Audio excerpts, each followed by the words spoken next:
On December 22nd, 2020, the Department of Justice Civil Rights Division released a 36-page investigative report on the women's prison Lowell Correctional Institution in Florida, located in Marion, Florida, about an hour and a half from Orlando, Florida.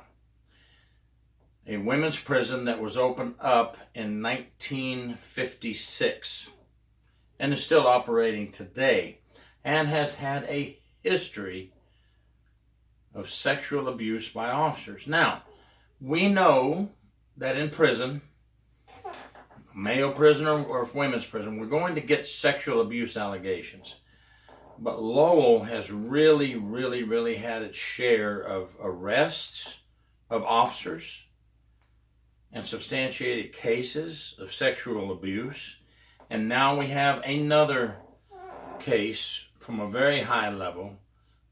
The Department of Justice stepped in on April 17th, 2018 and announced to the Florida Department of Corrections that is going to investigate Lowell Correctional Institution for sexual abuse of prisoners, inadequate system for preventing, determining, and responding to sexual abuse allegations, and that officials knew of the risk to inmates by staff or from staff and totally disregarded it. And to make this 36-page report short and sweet, and you can read it for yourself if you wish, they are found in violation of these allegations. So now what? What happens now? Well, Mark Inch, in his infinite wisdom, I've done other videos before. He's great at responding to things after they happen. He says our agency will work to have corrective action regarding these allegations and the findings of the Department of Justice, and we will report back to the Department of Justice on what corrective action we've taken to fix these things. Well, again, I don't know how many times I've said this in 2020, because he has had a lot of responding to do and a lot of corrective action to do, but we've given him time. It's just that it seems like he's not doing anything to better this. And I was a correctional officer, for those of you that don't know, if you're watching this video. And then I was a probation officer. And then I was a prison inspector before I did my last 13 years at the Polk County Sheriff's Office. But I want to tell you, I worked for the Office of the Inspector General for 12 years, and I was pretty proud of us going in, and if there was evidence to prove a case, we found it, and we substantiated it, and we sent it to the state attorney. We didn't try to hide anything. If we found something to prove that an allegation of an officer was untrue, we unsubstantiated the case or even unfounded the case so that the officer had nothing against him. And my last time to turn in an investigative report to the Department of Corrections was in 2006. So, I was pretty proud of that, but I'm hearing some things now, and it just seems things are falling all apart. There was an alleged incident by a sergeant, this is in this report by DOJ, that he was having anal sex with a female inmate.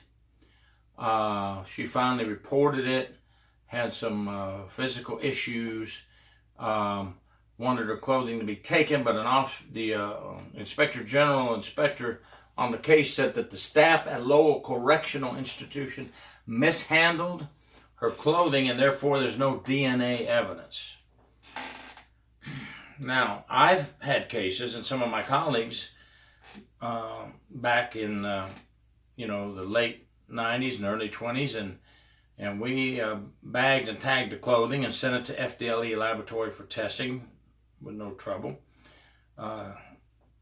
Now, and also, here it is, as of September 2020, the investigation is still open on the sergeant. 2.5 years this case has been open. Wow, that is just unheard of. I mean, come on, where do you have to search Everything is right there for you. Now, don't get me wrong, a prison investigation can be complex, especially with a lot of inmates in a large prison. But you're not searching the whole country for people and evidence. So either it's substantiated or unsubstantiated. Why is this case still open? That's one of the findings they found in the investigation. There's numerous staff arrests, food service arrests, people, food service workers who were arrested on cases of sex with inmates. Now, don't get me wrong, some of these cases, you and I both know, the inmates were willing to have sex. I've had a lot of those cases in exchange for contraband. But a lot of these cases are unwilling participants. I was told when I first started in corrections in 1990 by some old-timers who had been around when Lowell was opened in 56. And it had been open now for 2.5 decades. And I was told by them that back in the day, Lowell would pick the finest looking inmates, put them up in a special housing unit, and politicians passing through the area on the way back or to a political function would stop by and have sex with these inmates. I don't know if that's true, but that story's been around for a long time. And a lot of these old timers, I believe them. Now, we're going to have officers in this case, and we've already had them. We've had some say, I worked at Lowell, or I worked there, and yes, this has happened. This is true. And then we're going to always have some officers say, nah, that's bullshit. This isn't happening. You could put evidence in front of their face, and they don't care. Just like when inmates escape, everybody puts the blame somewhere else. It's the administration's fault. And the administration says, what do you mean it's our fault? It's your fault. You're the one working the dorm. There's a big hole in the wall where the inmates escaped. But it's the administration's fault? No, it's your fault. Well, you didn't give us enough people to watch for them putting a hole in the wall. Well, that's your dorm. You work there. You've been working there the last 6 months. You never did a cell check to see if there's a hole in the wall? And the blame just goes back and forth and back and forth. Denial, denial, denial. Come on, folks. When these things happen, they happen. You're not going to change it. It costs taxpayers millions, like some of these escapes. These investigations cost time and money, all because somebody is not running the department or this prison correctly. And then we have to always be in the news answering the question, we will take corrective action and fix this. You've been told about this, Mark Inch, and I know you haven't been here for decades like Lowell, but you, just like many others, have been told about this, and everything's the same. We see, hear no, see no, speak no evil. Cover it up, folks. Cover it up. We don't see it. So then you have to have an outside agency. Same thing happened at Charlotte. In 1998, had the Department of Justice Civil Rights Division come in. 22 staff members terminated, 10 indicted, and they've been told and told and told this stuff was going on. Same thing. 1998, 2020, come on, what is going on? Why are we still in the dark ages? Can't we fix this and work together? Listen, I have talked to several officers that have worked at Lowell, that have worked at Lake, that have worked at Charlotte. They all said they've reported these things going on. So you don't sit there and say you did not know. Anyway, I think the Department of Justice should come in now and investigate starting at the top. Finding out why these things are not paid attention to, disregarded. Now, if you remember, it wasn't long ago, a few years ago, 2-3 years ago, 3 senior inspectors from the Office of the Inspector General went before legislature and told them things are being swept under the rug. So that tells me that somebody's not doing their job. It's pretty obvious. You don't have to be an Einstein. There's a lot of things that need to be fixed. So I wonder if the governor of Florida is just going to keep, the Secretary of Corrections, Mark Inch, there and just let things continue, and we'll just keep telling these stories over and over and over and over. It's a shame because it puts a black eye on the agency big time. I mean, people are saying, see, we told you. See, we told you. These are outsiders now.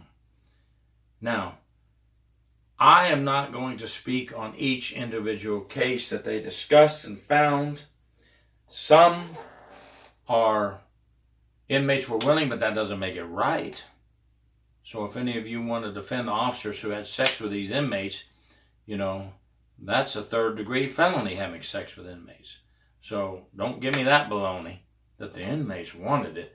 You sound like a pedophile. You know why? Because pedophiles blame the children. The child wanted it. The child liked it. And you correctional officers who get arrested for having sex with inmates, but you wanted it. Get out of here with that story. That's just sickening. Sickening story. And then for those who forced the sex upon these female inmates, now that's rape, and you need to be arrested, okay? And as for the agency disregarding all these allegations, that should be a big civil rights violation. So I'm asking or hoping the Department of Justice doesn't just go for the little fish and let Mark Inch use some scapegoats down at the institutional level and leave himself out of it and all the others in between. Okay? So that's my point here. But anyway, that's what's happened. There's a 36-page Department of Justice report on this. You read it for yourself. You can be in denial if you want to, but I've been watching things long enough with the Florida Department of Corrections. I've investigated things for 12 years. When I was with the Florida Department of Corrections, I've seen things for 30 years in corrections with Florida Department of Corrections. I actually did 28.8 between the sheriff and Florida DOC. So I've seen enough crime to know when the crime is really happening. Okay, so you can be in denial and stick with those good old boys and fight it out to the end. But let's hope something gets fixed. Thank you very much. Gary York, True Prison Story.